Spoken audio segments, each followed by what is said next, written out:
This video is going to cover what type of equipment you should be purchasing or looking at getting in 2023 to multi-box on the TrueBox Everquest servers. But by default, the Everquest client will reject connections running VMware. Probably ways to get around it. Sounds like a lot of work, sounds like a lot of hassle, and it could get you banned. But it is completely legitimate to run as many characters as you want as long as there is one character per PC. At some point, they should allow you to box 2 or 3 characters or unlimited characters as the expansions progress on one PC. You kind of want to prepare for that scenario too. If you're not a boxer and you have no interest in getting multiple computers, then we will start with you, and we call this the solo gamer. For this, I'll show you the actual mid-range computer that I would buy. You don't need this, absolutely not necessary, because Everquest is very bare minimum requirements. However, with this mid-range gaming PC, you'll be able to play other games and you'll have no problem boxing 2, 3, 6 characters, 18 characters, whatever you're allowed to do later on in the game. If I were you, I would still get the 43-inch quadra input HDMI monitor so that you can run 4 separate PCs at a time if you prefer to do it that way, or it works as one big screen depending on what you're doing. 43-inch monitor used as one screen is actually pretty nice, and it does allow you the option to expand later down the road. As I said before, you can also hook up 4 connections off one graphics card and basically have a 4 monitor setup,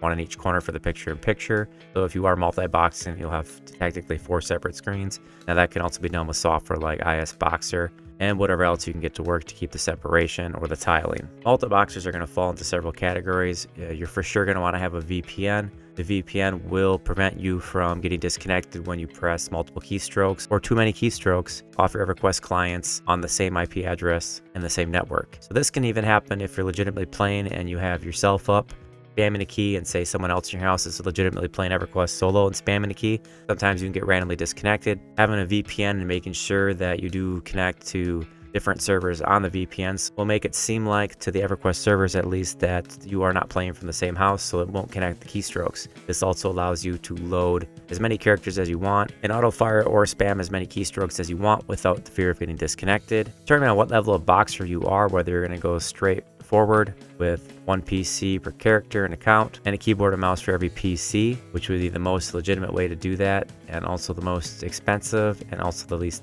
effective. However, you would have no chance of getting banned. You still want to have that VPN. The VPN I use is Surfshark, and anything I mentioned here, there will be links below. Assisted multi-boxing, it's what you see me using in a lot of my videos, where I'll have things like synergy or multiplicity that allows me to operate multiple computers off the same keyboard and mouse, and you'll see that as I have 4 mini PCs connected to each one of those quad screen displays. That all basically, it will act like one big desktop where I can go through all 4 screens, and that's actually on 4 separate computers, but it lets me use 1 keyboard and mouse for that setup. That can also be extended into other computers to the side. Say you were to take 2 of those 4 screen monitors and 8 mini PCs, you can actually use 1 keyboard and mouse to run through all of them as if they were all one big setup, however you'd like to have that configured. In addition to that, I'll usually use a program called Joy2Key that will attach USB gamepads for either Super Nintendo or Nintendo. It doesn't really matter what type of USB gamepad you have, but I will attach that to my PC, and what I will do with the Joy2Key software is actually auto fire things. This is useful for, say, following and assisting. So once I put everybody on follow with a hotkey, then I can go ahead and press, like, say, A on my USB Super Nintendo controller, and it will auto fire an assist key,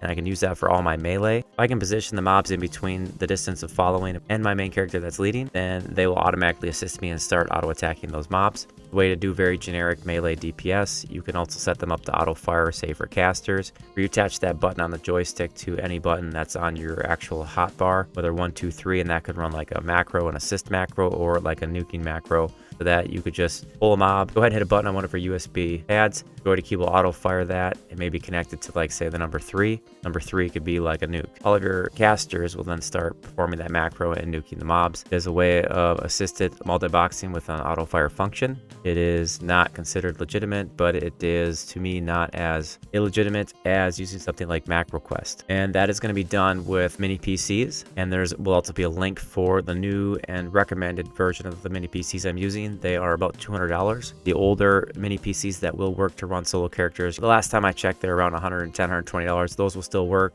moving on to just the cheaters, the Macroquesters, you can get a very simplified vanilla version of Macroquest, which doesn't include warping or any of those really big hacks, but they does have macros like Kiss Assist will allow you to automate some gameplay using some well-scripted INI files to set settings for the characters, say to heal at a certain percent or assist you at a certain percent, and they will even melee and do combat abilities and other things for you. This is hands down cheating. However, if you're going to cheat, please feel free to use my Red Guides affiliate link below, because I think I get like $1 if you sign up for one of their accounts, and every dollar I get will actually help me continue to produce videos like this. I actually made a video on cheating in Everquest, which talks a little bit more how people are cheating. So if you're interested in Macroquest or seeing how people are cheating, I definitely recommend for you to check out this video here. For the Macroquesters, you will not need the USB gamepads. You will not need Droid Key because there is no reason to auto fire anything. You still could put that setup in place in case you decided not to use Macroquest. But basically, once you run the Macroquest, your characters will be assisting you and helping you, so you won't need to auto fire anything based off the settings you have. So these setups I'm making are pretty much scalable. I'm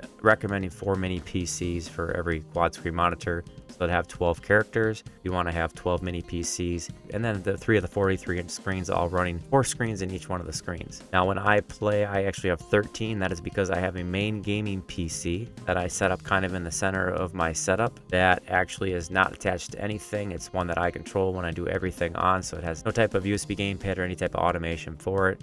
I call that my lead character. Everything else that I have set up will follow or assist that character using my USB gamepads and auto fire function. That computer does not happen to be a mini PC. It's a little bit more powerful, has a real graphics card in it, and that's where having this mid-range gaming PC that I mentioned before will come in handy. So no matter what, all the characters that you're boxing are basically on throwaway equipment,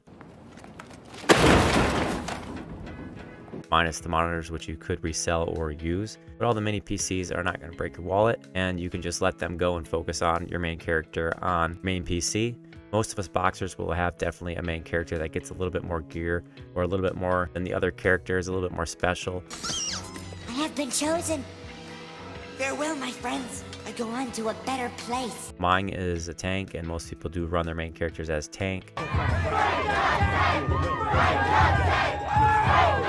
because the tank is pretty much what will set the tone for the group. Be able to do certain raid mobs or bosses or group content. I use a paladin, as anybody that has been watching my videos knows. And so basically what you'll see below is all the equipment I recommend for the various setups. I'll break it down to sections in the description below, and all the software will have links, and then I'll link in some of my guides in the description. So this will be the updated equipment that you should buy if you're considering multi-boxing in 2023 in Everquest, which even if you don't multi-box, you should still look at having some of these setups and availability for at least 2 or 3 characters, because no matter what TLP that you decide to play on, there's going to be lulls or dead points, especially coming toward the ends of these expansions before the next expansion release. And as time goes on, most people will fall off, especially after Planes of Power, and then again Omens of War, unless it has a really good rule set, something like Mischief. Though even if you start off playing solo, it's always a good idea to have the capability to multi-box, just to keep the game alive, for those dead spots, to keep the raids going. There's been times where I've been in one of the top raiding guilds where they're like, hey, does anybody have any boxes they can bring in, because people aren't logging on and people aren't showing up.